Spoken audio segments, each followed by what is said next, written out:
Craving your next action-packed adventure? Audible delivers thrills of every kind on your command, like Project Hail Mary by Andy Weir, where a lone astronaut must save humanity from extinction, narrated with stunning intensity by Rhee Porter. From electrifying suspense and daring quest to spine-tingling horror and romance in far-off realms, unleash your adventurous side with gripping titles that'll keep you guessing. Discover exclusive Audible originals, hotly anticipated new releases, and must-listen bestsellers that hook you from the first minute. Because Audible knows there's no greater thrill than the one that speaks to you. Discover what lies beyond the edge of your seat. Start your free 30-day trial at audible.com/WonderyUS. That's audible.com/WonderyUS. Over 95% of rare diseases don't have an FDA-approved therapy. And so when you're working to develop therapies for communities that don't have anything approved, it actually matters.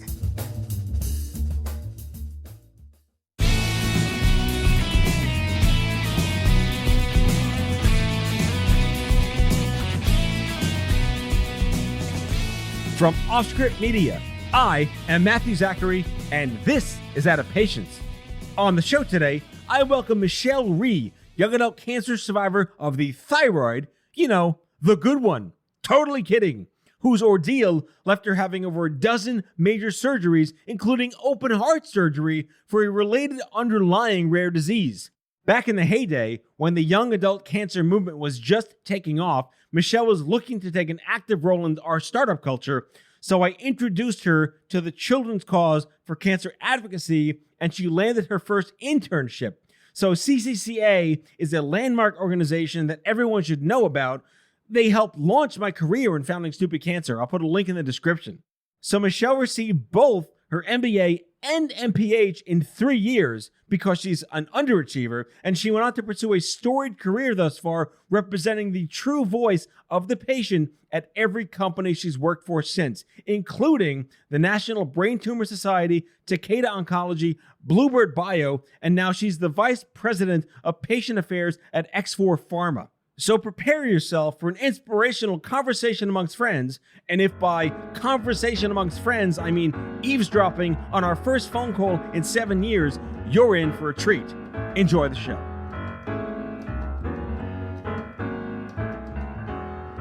Oh my God, Michele, I'm so thrilled to just talk to you in general, but I came to a conclusion that I wanted to share with you. You've been through all sorts of crazy medical shit in your entire life, but the one thing I'm most proud of you for having perseverance in is enduring a life being a Michele with one L. Talk to us about that. Being a Michele with one L, actually, I don't think we've ever talked about how I got that spelling. So no, this is like the weirdest bit of trivia, but there was this anchor in the New York, New Jersey area when I was born. Her name was Michelle Marsh, and my parents loved her because she was so well spoken and she held herself so well. And she spelled her name, I think, with one L, and they really liked her. And simultaneously, my parents wanted to give their children American names because they saw their friends give their kids like Korean names and no one could pronounce them. So they want to name their kids after like pop culture names that everyone could understand. So I was named after the Beatles song, Michelle My Belle. But they liked that one L, Michelle Marsh. And my dad is a mechanical engineer, and he felt that the one L was also more efficient. Oh, wow. Okay. So I was named Michele with one L, and then I spent all of that efficiency, all of that time that I saved correcting people on how to spell my name. No, I mean, the silent H does you in anyway, but one L, that's real fortitude. I commend you for that. Thank you. I think it's fair to our listeners who are just walking into this conversation to know who you are. And we have a very, very unique origin story, the two of us. Oh, we really do. Yeah. people who listen to my show every now and then hear me keep referring to this mythical guy named Craig. And I keep talking. He's like the linchpin. He's the guy that got me into this whole crazy space. And, this guy, Craig, listeners are like, who the hell is Craig? So Craig was my first peer. He's a guy I met through cancer advocacy. He plucked me out of the ether and said, how'd you like to be an advocate? And I said, what the hell is an advocate? But, he was young. He had brain cancer in his 20s. He was bald. He was from New York City. And he went to my alma mater. We were in the same school together in the same a cappella group years apart. So niche peer support. This guy, Craig, changed my whole life. And when we met, you got to know Craig. I don't know why, but you got to know Craig. And so let's talk about that, because you got sick when you were 20. You were in college, I was 21 in college. We had so much in common, but let's start with that story. Okay, so when I was 20, I transferred colleges, and before you start a new school, you have to do the physical to make sure you're okay. And because I was 20, I was still seeing my old pediatrician, and she looked at this lump on my neck, and she was like, that's new. And I was like, no, that's been there for years. And she was like, but it's gotten bigger. And I was like, yeah, it's fine. And I went, and I was pretty much healthy, but I went off to school. But because I was from a small town, she would call my mom every day and basically tell my mom she was a bad mother. Oh, God. If she didn't get me to get that tested. So that's how I ended up getting diagnosed with thyroid cancer, eventually, months later, over time. It was a much more complicated story, but eventually, over the next year, I got diagnosed with thyroid cancer. I had multiple surgeries, radiation, and then in the follow-up the next year, they scan your lungs, because one of the first places that thyroid cancer spreads is to your lungs. And they were like, ooh, there's something there. You don't want to hear that. I know, you never want them to kind of make an sound. Yeah, not okay. It was a little nerve-wracking, and they were like, but we'll check on it in a few months. And they did the test again. They're like, ooh. Oh, and again, here we are with, interesting. I know, terrible. But I eventually had to actually take medical leave because they couldn't figure out what it was. They had to do a lung needle biopsy. I ended up with a collapsed lung. They couldn't figure out what it was. And eventually, they actually had to take a piece out of my lung. So they kind of chopped in. Who needs that?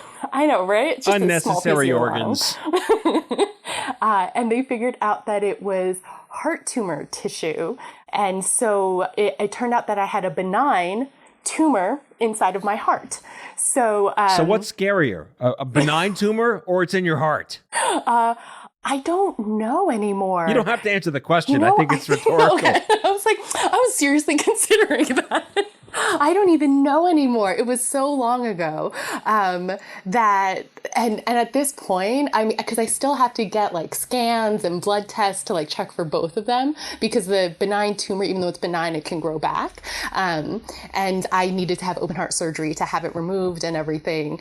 And it was actually the combination of those two things a benign heart tumor is rare anyway, but the combination of that with the cancer were symptoms of this rare disease that I have, which basically causes me to have tumors all over the place. Is there a name for this? Is this tumoritis or something? I've got tumoritis.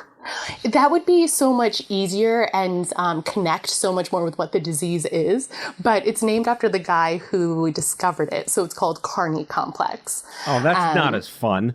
Right? I know. It's not, unless you kind of think of it like a carnival. Then it is fun. Right, exactly. Then it's just a carnival for everyone. Yeah, exactly. My God, you were the whole package in your 20s. Rare disease, rare cancer, open heart surgery. My God. Yeah. I was a carnival ride and a half for everyone. And oh my gosh. And at that time, patient advocacy wasn't a thing. It wasn't a known career or anything like that, and there wasn't support. So I remember, and this is where we're going to age ourselves, but for sure. I remember looking up askjeeves.com. Oh my God, Ask Jeeves. Look it up, kids. And I would look for college cancer, teenage cancer, 20s cancer, like trying to find other people. And I remember eventually at some point finding Planet Cancer. So I found Heidi Adams and Planet Cancer that way through like just deep searching on the internet at like 3 a.m. For the listeners, Planet Cancer was one of the very first websites for young adult cancer founded by our good friend Heidi Adams. We'll put links in the description. It's not there anymore, but it serves such a cultural purpose. And I'm so thrilled because that was the first thing that I found after I met Craig too. It was amazing. Because you didn't meet anyone who had gone through that experience with you. And I had to, in college, like I said, I had to take medical leave. And even when I went back, I needed to have like separate housing because I would be radioactive some parts of the year. And so I needed a separate bathroom. Do you ever do the pick up paper clips with your fingers trick? No, wait, what? You can, oh, wait, yes. Mm-hmm. Yeah. Well, I mean, you could fake it by like, if you put a little glue on your fingers and you convince somebody you're radioactive, you're magnetic and pick up paper clips. It's a really great cancer parlor trick. So the way that my friends and I dealt with it is we were like, wow, because I mean, it was scary to be told that you could poison other people if you use the same utensils. Like it's stuff like that. So we said that my superpower was if people really annoyed my friends, then I could spit in their food and poison them. You were like an X-Men. You were X-Men. Exactly. Yes, exactly. I was radioactive girl. That's incredible. And actually, I got like a Superman t-shirt, and I would wear it to all of my treatments. And I think I still have that shirt like just packed away, and I don't wear it anymore, but I still have it. I believe that because you still have like stupid cancer paraphernalia from 15 years ago. I know. I right before the podcast, I sent you the picture. It's still in my kitchen, and I don't know why I only have that year. And nothing else, just that. And nothing else. But I have the 2011 fridge magnet from stupid cancer. I remember like, I think we met at a Livestrong conference or some type of event, and you were looking for a job, right? No, actually, I think the way that it Don't happened hurt yourself was, thinking about this. because I think it was when I went to grad school and I needed a summer internship. I think I might have met you before then. Okay. And just been like very intimidated because I felt like, because you and Heidi and everyone, like your names were sort of known in the young adult cancer space. And I felt like I couldn't approach you. Like, oh, you were, God, really? Yes, because I was like, oh, they're like famous people. Cancer famous. Hashtag cancer famous. Yes. Cancer famous. But I was going to grad school. I was studying public health policy administration, and I wanted so desperately to work in young adult cancer patient advocacy. And so I remember looking up the stupid cancer phone number and cold calling. And I remember being horrified because you picked up. You're expecting like this. You have called the enterprise division of stupid cancer. For the executive division, press 1. For the finance division, press 2. Yeah, it was just me in my bedroom. I was so horrified. I remember being so taken aback, not knowing what to do. But then I remember kind of stuttering out and trying to explain what I needed and what I wanted. And you were so kind. You were so kind and so generous. And then you made the introduction to Craig Lustig, who at the time was the executive director of Children's Cause for Cancer Advocacy. And because you weren't taking interns at the time, and they were. I don't think I have an office. You weren't going to come visit me in my house. My second bedroom was the office at the time. Would have been weird. Yeah, I wasn't taking interns. But I didn't know that. In my mind, you were like this this like godlike figure in the young adult cancer space because, well, like you're so alone, and it felt like you knew everyone and you knew everything. And I just remember being so grateful. Well, first horrified that I was speaking with you. First horrified, then grateful. and then grateful. And then Craig took me on as an intern. And that was my first like real patient advocacy kind of work experience. And I remember I loved it. It's it was addictive, amazing. Isn't it? Oh, it was so addictive, but it was also like heartbreaking. I remember one day literally ending up under my desk because I didn't realize how hard it was going to be emotionally to do that, to be working in my own disease area like every day. And I had to go to Craig's office and have like my little mini breakdown and ask him how he did it. Because I still to this day don't understand how anyone is strong enough to do that, because it's so hard. It's so hard to face that every day. Like I work in patient advocacy every day. I work in rare disease and cancer patient advocacy, but I have to be like one step removed from my own, because working in my own disease area I can't function. I cannot function. No, I'm so glad you brought that up because, and this is a very sort of crass way to say it, but you have to learn to be a little dead inside to work in your own disease community. Did I just break you? I think I just broke Michele with one L. I don't know. I don't really That's know all how for to today, respond to folks. that. Join us again next week.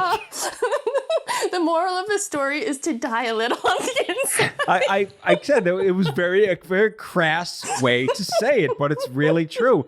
I mean, look, we're living our community every day in what we choose to do, and people die and people live, and who comes across and like, that could have been me. And there's a level of guilt by working in patient advocacy, and that's something that needs to be discussed. And there are a lot of people probably nodding their heads listening to this episode, hearing you reinforce that. Yes, there's so much survivor's guilt, and there's so much guilt about like which type of cancer you got, or which type of rare disease you have, or whether there's a treatment for your cancer, whether there's a treatment for your rare disease. Like there's just so much that I don't know if I feel guilty about, but I recognize how lucky I am, and I recognize how privileged I have been. I just, in so many ways, luck has just played a role. Like I was lucky that my cancer was identified in time, that it hadn't metastasized because it was close. I was lucky that the cancer led to my rare disease diagnosis, because if I hadn't had cancer, that heart tumor was going to kill me. And it could have killed me, but I was so lucky. And I'm lucky that the rare disease I have is actually the type that I have is treatable with surgeries. But other people have a different like phenotype, a different version of it that isn't treatable that way.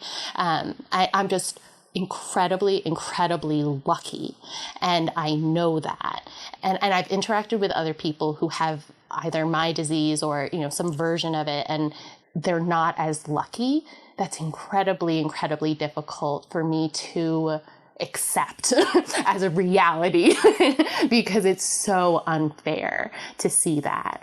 And that's the reason I went into patient advocacy, because, and drug development in particular, because in my mind, I'm trying to make it so that everyone is as lucky as I am. I want every single person who is diagnosed with cancer or diagnosed with a rare disease to be as lucky as I have been.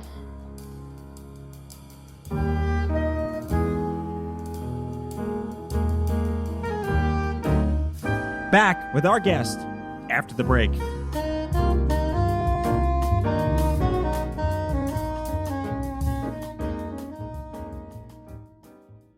Are you looking for a new job or want a career change? Look no further than Monster.com. Need a little help standing out? Our expert resume writing services will make sure you shine. Want to brush up on your interview skills?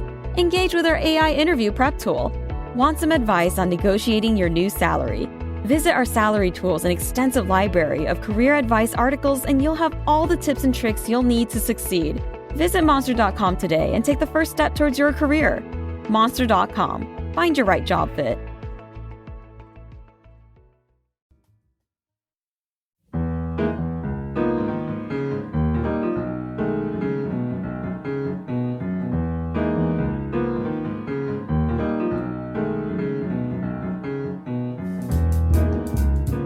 Let's take this part of the show to talk about where you are now. And my dad, I think you met my dad a few times, the mayor of Stupid Cancer, Lou Greenswag. But he has this wonderful expression, and it keeps becoming more relevant. And it's that the secret to life is to clean up nice, but never look under the hood. So where are you in the scar wars of beating all this crap 18 years later? Oh my gosh. I think that I'm doing really well with the recognition that one day I might realize I'm not doing as well as I thought. I used to joke with my friends that one day I would end up like curled up on the ground in the grocery store, like hugging a head of cauliflower, sobbing or something. Oh God. When I was in Why cauliflower? Why is it always cauliflower? No, it's not always cauliflower. Well, so actually the reason it's cauliflower is when they were trying to describe the heart tumor to me, the doctor was drawing on this white piece of paper and he drew what looked like to me cauliflower. Oh God. Okay. And I couldn't eat it for years. But I just roasted a pan of cauliflower the other day and ate it happily. So, you know. That's cancer culinary progress triggers. Exactly. And I mean, there's still certain foods I can't eat because they were the only foods I could eat when I was like having radiation. There's still certain, like the smell of hospital soap I still can't stand. Like I can't. It's funny how the odors are what still carries forward all these years, right? I still definitely have certain things, but in terms of overall life, I think that I made certain milestones for myself that I really wanted to hit. And I told myself, like, if I kind of did those things, then I was back to where I was supposed to be, I guess. So because of medical leave, it took me 5 years to graduate college instead of 4. And for grad school, I did a joint degree program and I got my 2 degrees in 3 years instead of 4. And so when I graduated, I told myself that I had gotten my year back. And so I was back to where I was. Yeah, exactly. So I told myself I was back to where I was supposed to be. And so I felt like I emotionally kind of accepted that loss of a year that I had in the back of my mind and was able to set that aside and move on. That was like when they told me I never played piano again, and I had 2 albums 5 years later.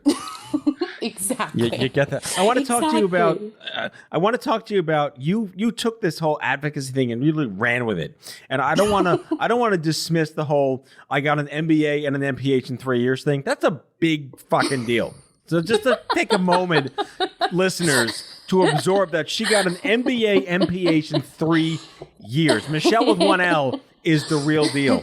But you spent the past couple of years in like biotech and biopharma. You worked for Bluebird. I love Bluebird. Shout out to Takeda, some company with lots of syllables and vowels. I don't Enzavalabler. But now you're at X4 Pharmaceuticals. Irrespective of these companies, my question to you is, do they get it?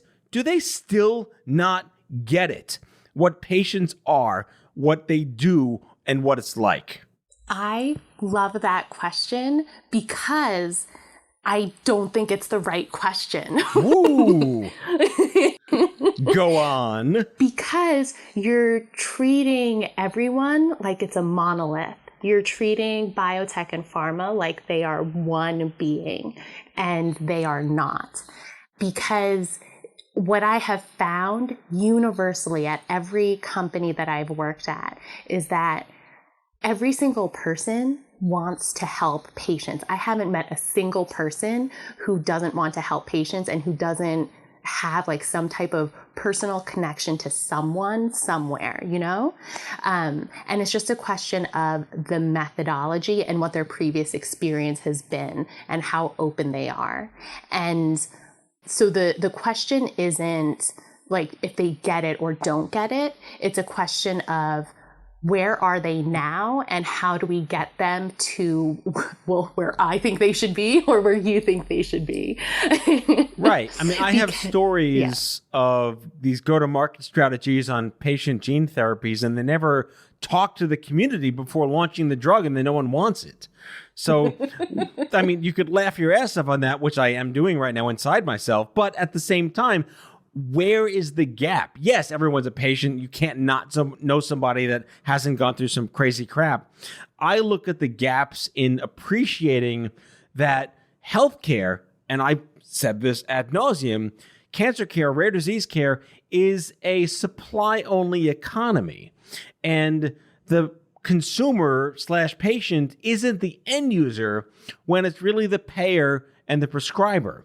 So how do you square the circle on that ecosystem of purchase power and demand market? I'm using big words in like an economic sense, like I have some kind of degree. But, you know, you and I live in the space of, you know, you enter a shit happens store, you don't know where to shop and who's going to help you. And these companies may have the most groundbreaking Star Trek level shit to go to market. But if you don't know it exists, your doctor doesn't think it's right for you, and you can't get it or pay for it, that's been the narrative for 20 years. And I think that's an interesting way to think about it also, because when you think about 20 years ago, the laws and regulations were different. And so the way that like the healthcare system was set up, the way that the laws were about whether companies could talk with doctors or talk with patients about informed consent in research, like everything was so different. And the way that systems were set up were so different. And I think a lot of the, just like the habits that people got into were not necessarily bad habits. Well, okay, they're kind of bad habits, but they got into the habit of thinking that, you know, doctors made the decisions about healthcare for a patient, and they got into the habit of thinking that doctors could give you the meta view of what patients were thinking and feeling because they saw multiple patients instead of going to patients directly and asking them what they were thinking and feeling.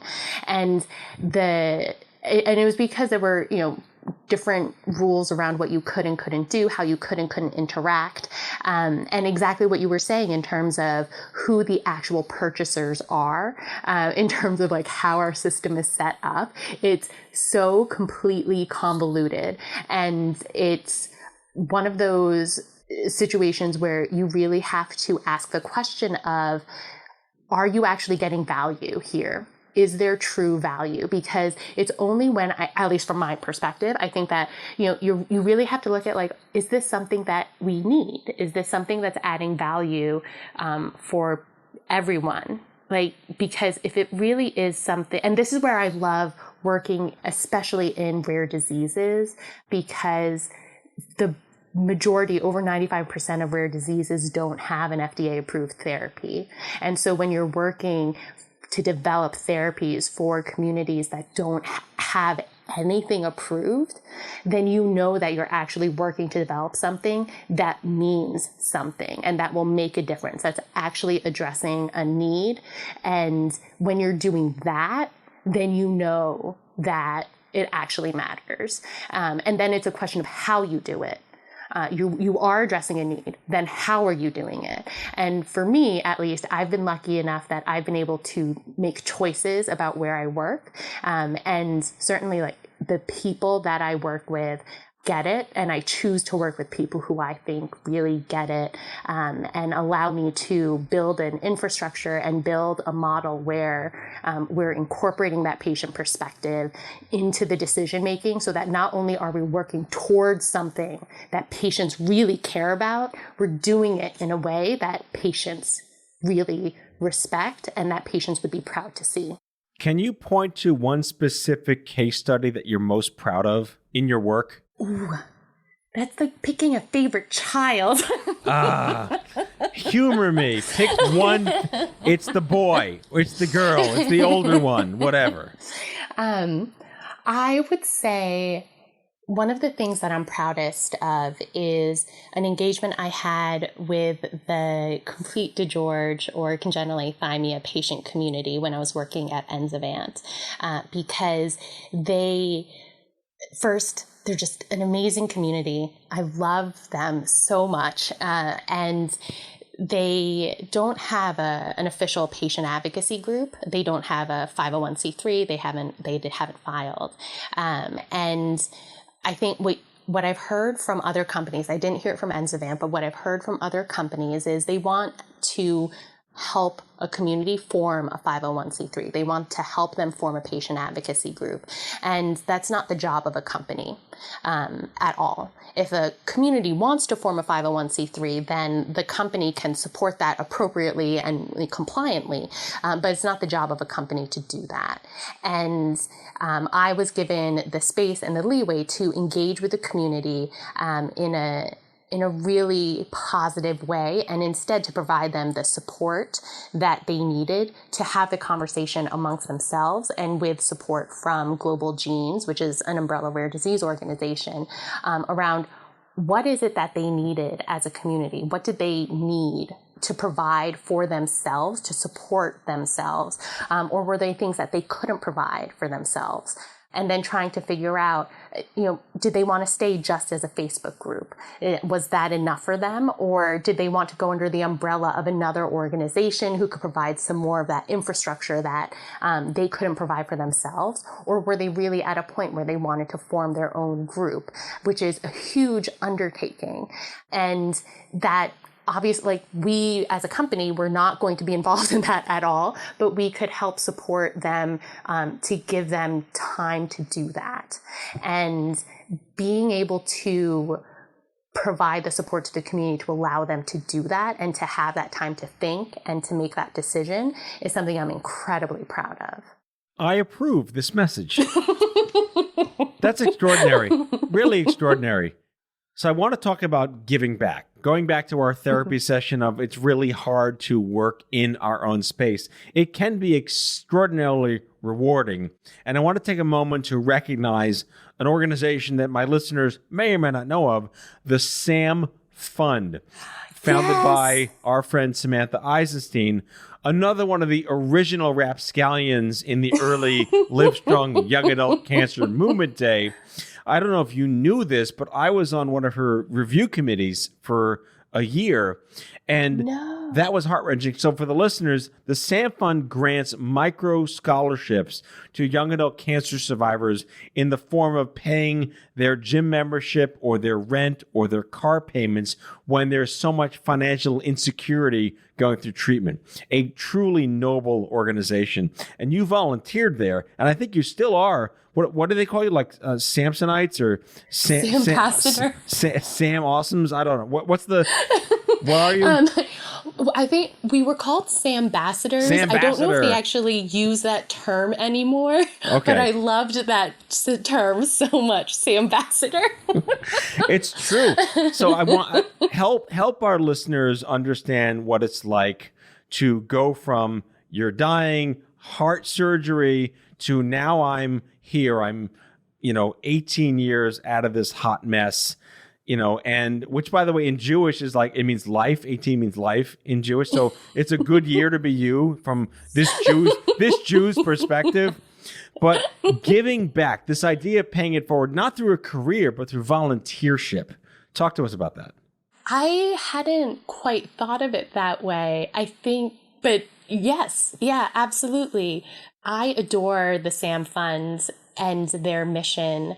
And so it seemed like just a natural thing to do to support them and their work.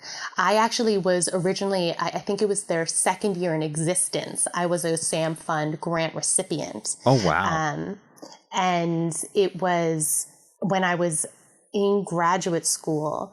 And at that point, my parents had spent, because I'd always been under my parents' insurance, they had spent, I can't tell you how much money on all of my medical treatments.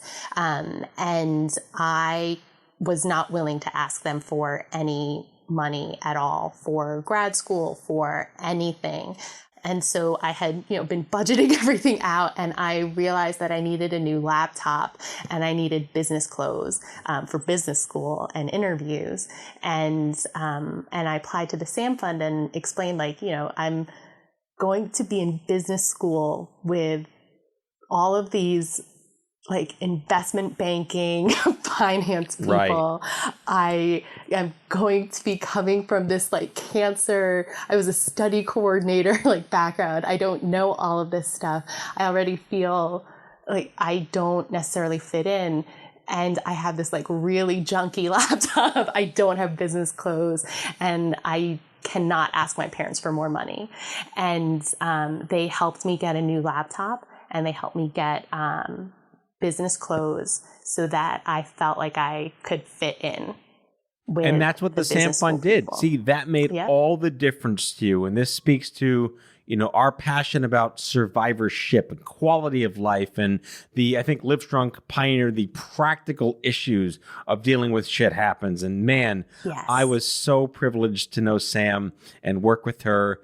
And I don't think I was on the committee the year you received it, but I have such a level of passion and empathy and triggers, because that could be me, or maybe that was me. And I'm so blessed to have you on this show, and I'm so happy. Hey, look at us. Hashtag, how the hell are we still here? But we're doing our thing, and you are a stellar example of what it means to be an advocate. And I'd love to have you back. You have so much to contribute to the conversations. Michele Rhee is currently the Vice President of Patient Affairs and Advocacy. I'm going to also add Chief Badass Officer at X4 Pharmaceuticals, young adult survivor of thyroid cancer and benign heart tumor. Those words shouldn't go together in the first place. But thank you so much for coming on the show. And I hope everyone listening learned a little bit today about dealing with shit happens. Thank you. That's all for today, folks. If you like the show, be sure to subscribe, leave a review, follow us on social, and tell all your friends to listen. Out of Patience with Matthew Zachary is a product of Offscript Media. Our executive producer is Matthew Zachary. Our senior producers are Jen Horangeff and Andrew McDowell. Darren Tunn is our production intern. It is recorded, mixed, and edited by Matthew Zachary. Our theme music is by the Mike Van Allen Quintet and by Mara. For advertising and media inquiries, email media@offscript.com. Hit us up at contact@offscript.com to share comments, feedback, and make guest recommendations. For more information, visit offscript.com.